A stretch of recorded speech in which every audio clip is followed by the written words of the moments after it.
Chapter 4, Solar Radiation in Earth.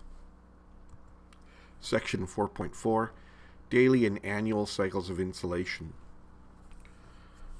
So, insolation refers to shortwave radiation, and what I'd like to explain in this lecture is how insolation varies over a 1-year period for the various locations on the surface of the Earth.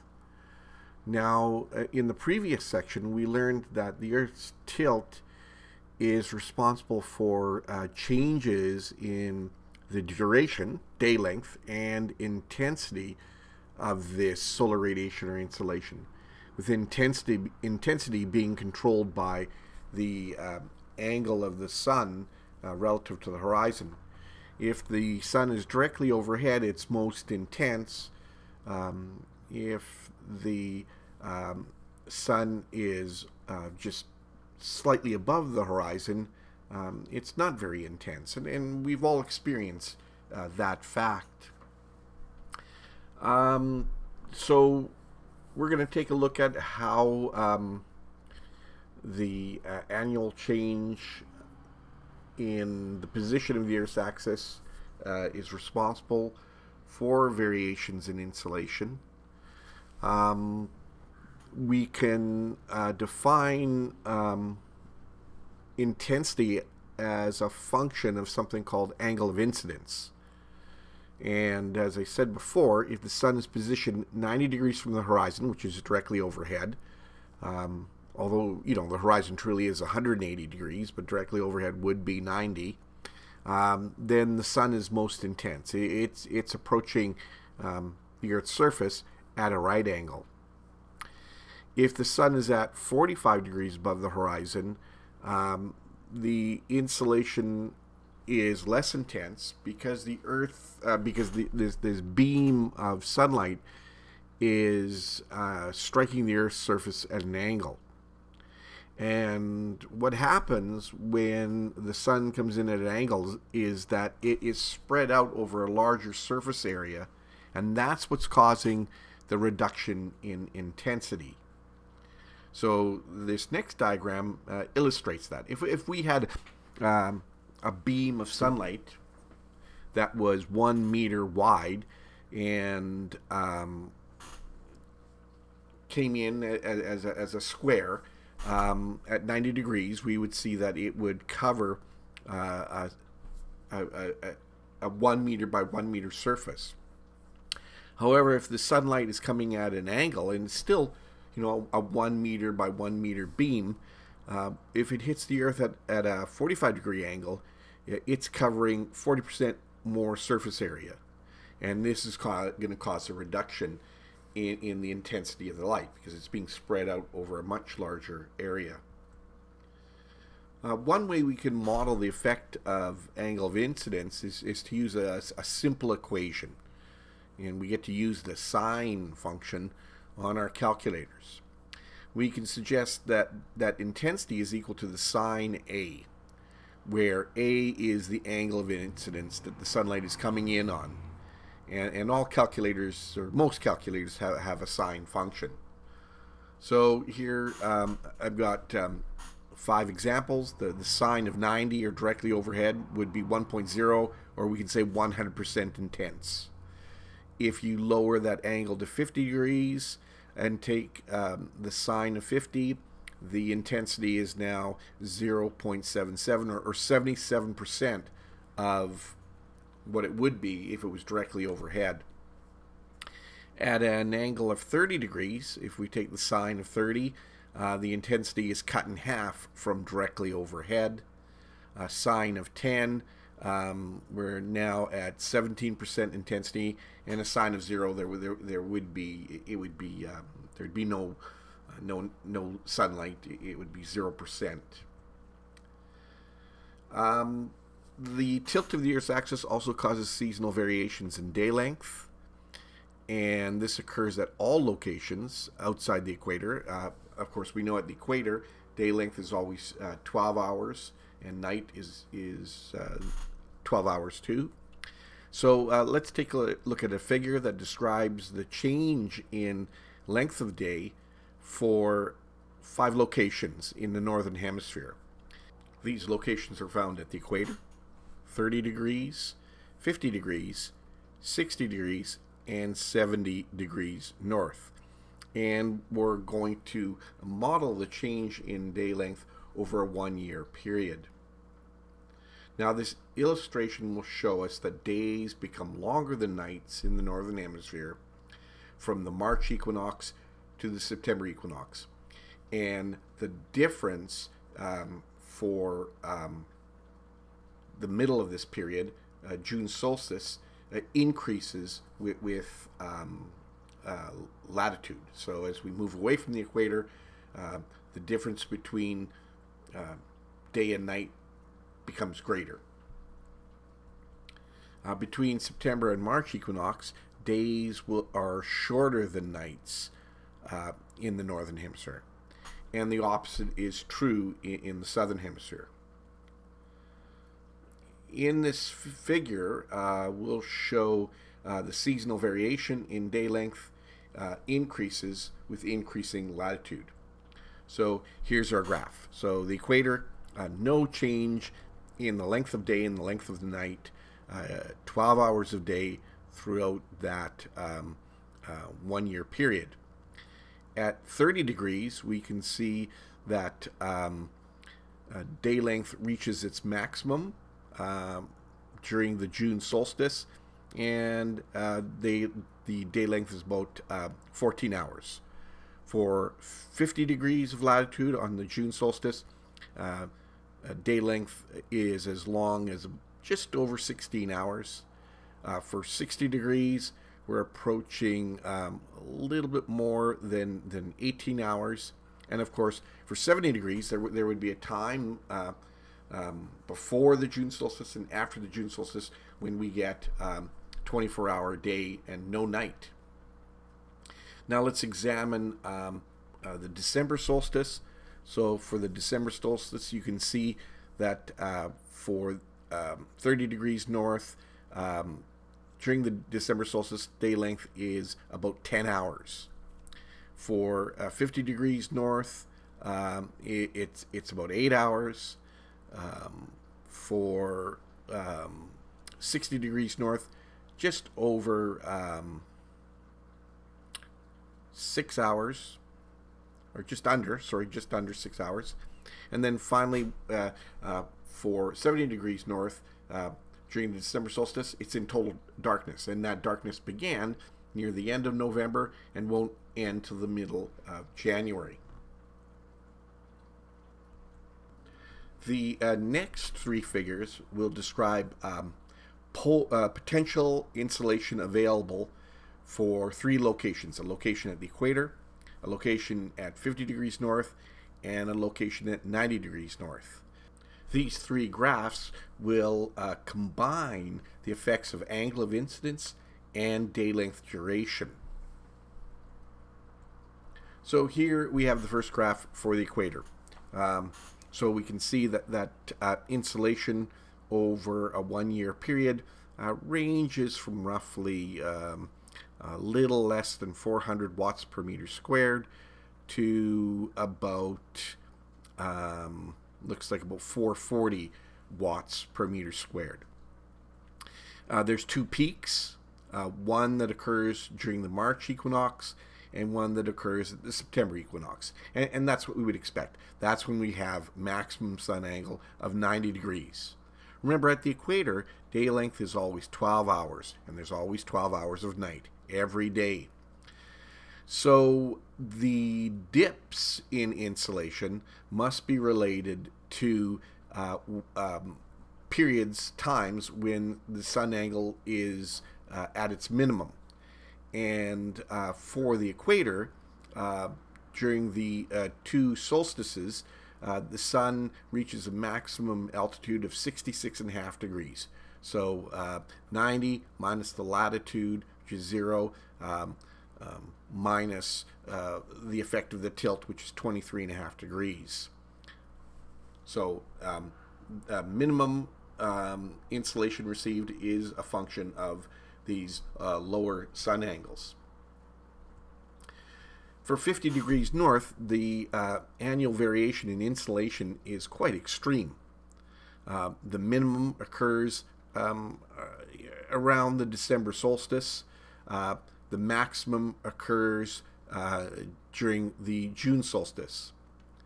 During the June solstice, we've got the combined effects of high sun angle, 63.5 degrees at a solar noon, and day length is 16 hours and 18 minutes.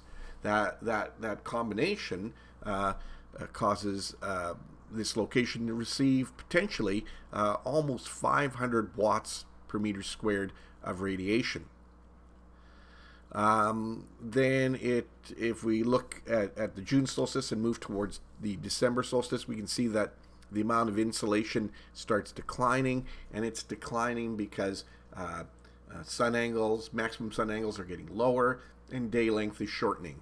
Day length would hit 12 hours at the September equinox, and the sun would only be at its maximum 40 degrees above the horizon at solar noon.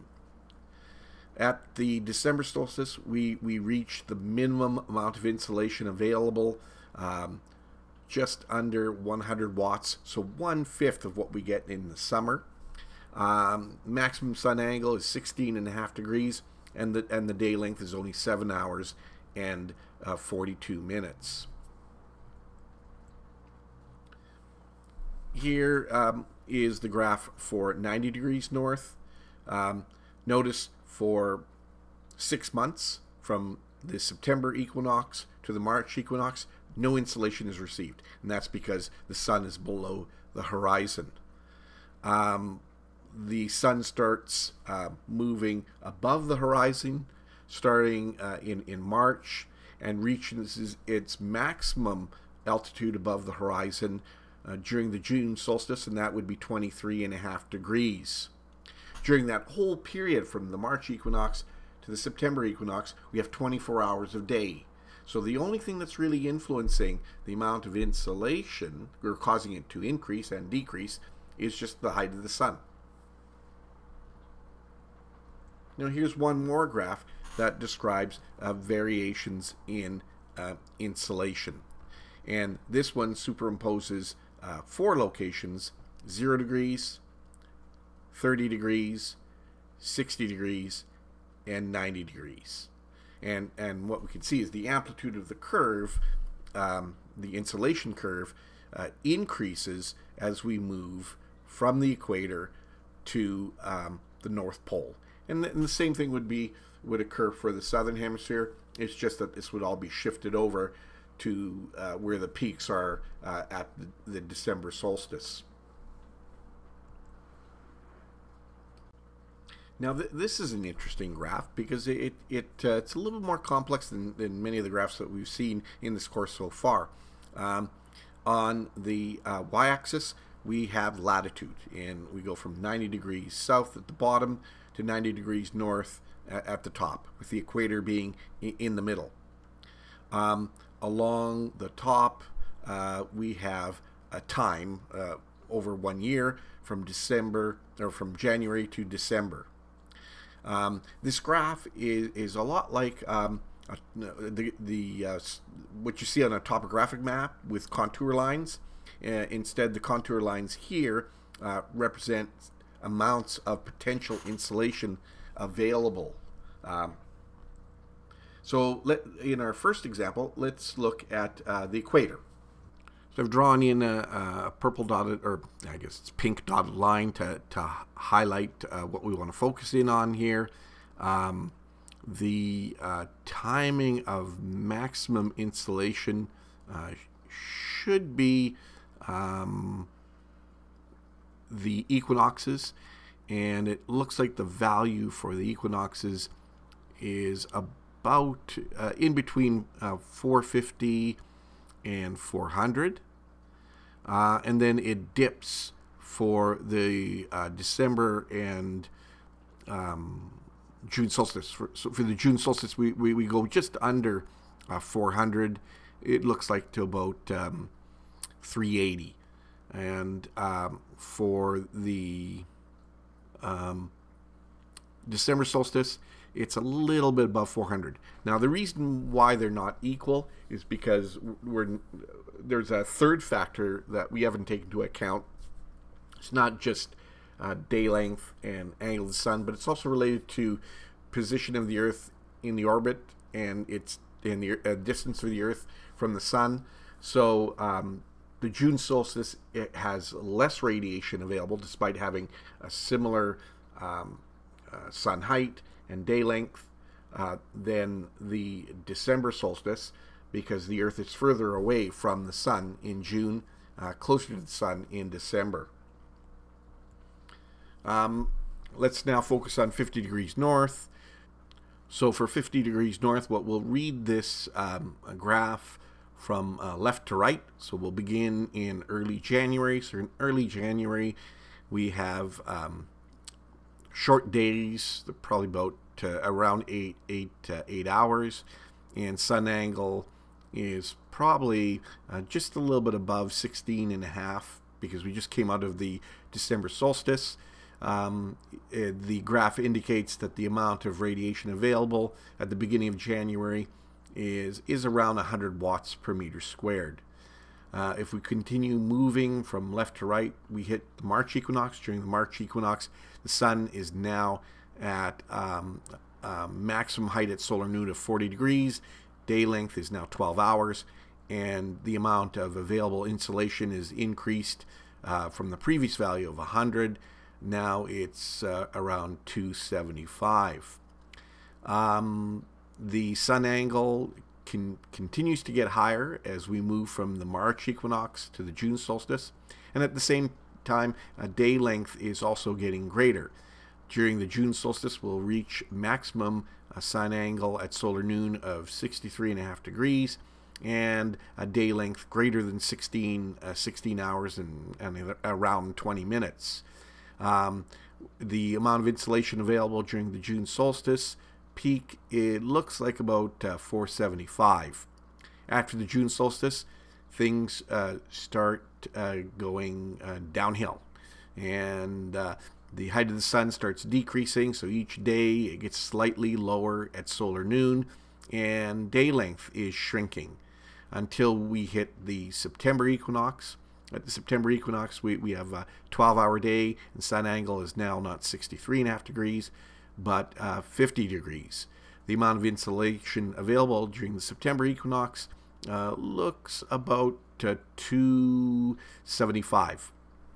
And between the September equinox and the December solstice, we continue to get lower sun angles and now shorter days less than 12 hours. We reach the shortest days in December solstice, just under 8 hours of day length, and the sun angle is only 16.5 degrees. The amount of insolation available looks about 110, 120. The final graph that we're going to look at is for 80 degrees north. So once again, let's read it from January to December, so from left to right, and we can see that there's no insolation. That orangey pink color means no insolation available, zero insolation, and that we get zero insolation for the whole month of January and the whole month of February. The sun pops above the horizon in early March, and day lengths start increasing, and the sun angle starts getting higher. During the March equinox, we get 12-hour day, and the height of the sun would be 90 minus 80, 10 plus 23.5, so it'd be 13.5 degrees above the horizon during the March equinox. Day length continues to increase. At some point in there, we're going to get 24-hour days, but we can't tell where that is. And sun angles are getting higher. For the June solstice, the sun will reach a maximum height of 33.5 degrees, and we'll have a 24-hour day. And we can see that the amount of insolation available is more than 500 watts. Things start going downhill after the June solstice, so day lengths will start decreasing sometime. Probably in August, we'll no longer have 12 hours of or 24 hours of day length. Sun angles are getting lower. During the September equinox, we're down to, once again, the 13.5 degree sun and a 12-hour day, and the amount of insolation available is approximately 50 watts per meter squared. A few days into October, we get total darkness, and that total darkness will last from October, well, 5 months: October, November, December, January, and February. That ends this lecture.